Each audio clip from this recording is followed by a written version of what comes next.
Leviticus chapter 22. The Lord said to Moses, "Tell Aaron and his sons to treat with respect the sacred offerings the Israelites consecrate to me, so that they will not profane my holy name. I am the Lord. Say to them, for the generations to come, if any of your descendants is ceremonially unclean, and yet comes near the sacred offerings that the Israelites consecrate to the Lord, that person must be cut off from my presence. I am the Lord. If a descendant of Aaron has a defiling skin disease or bodily discharge, he may not eat the sacred offerings until he is cleansed. He will also be unclean if he touches something defiled by a corpse or by anyone who has an emission of semen, or if he touch any crawling thing that makes him unclean, or any person who makes him unclean, whatever the uncleanness may be. The one who touches any such thing will be unclean till evening. He must not eat any of the sacred offerings unless he has bathed himself with water. When the sun goes down, he will be clean, and after that he may eat the sacred offerings, for they are his food.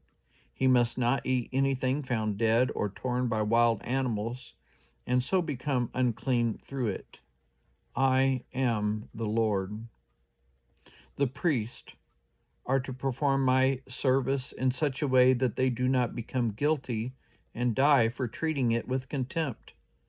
I am the Lord who makes them holy.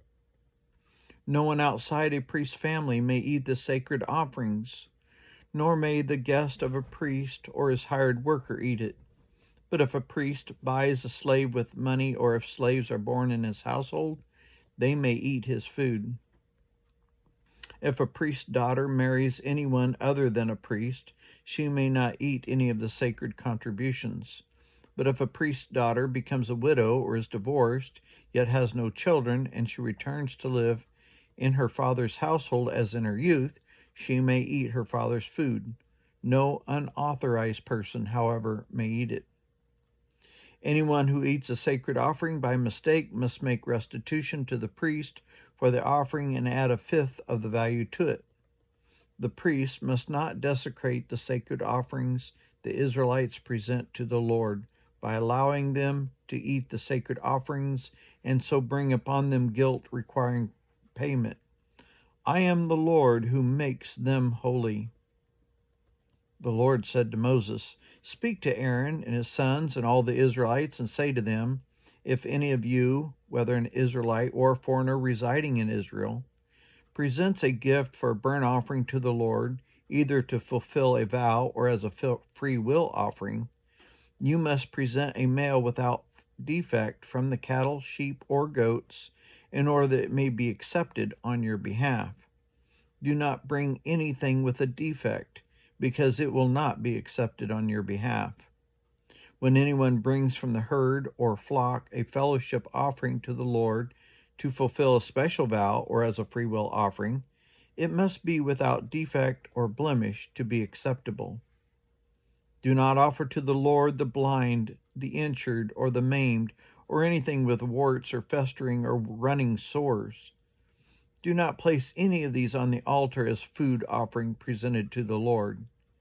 You may, however, present as a freewill offering an ox or a sheep that is deformed or stunted, but it will not be accepted in fulfillment of a vow. You must not offer to the Lord an animal whose testicles are bruised, crushed, torn, or cut. You must not do this in your own land, and you must not accept such animals from the hand of a foreigner and offer them as food for your God, for they will not be accepted on your behalf, because they are deformed and have defects." The Lord said to Moses, "When a calf, a lamb, or a goat is born, it is to remain with its mother for 7 days. From the 8th day on, it will be accepted as a food offering presented to the Lord. Do not slaughter a cow or a sheep and its young on the same day. When you sacrifice a thank offering to the Lord, sacrifice it in such a way that it will be accepted on your behalf. It must be eaten that same day. Leave none of it till morning. I am the Lord." Keep my commands and follow them. I am the Lord. Do not profane my holy name, for I must be acknowledged as holy by the Israelites. I am the Lord who made you holy and who brought you out of Egypt to be your God. I am the Lord.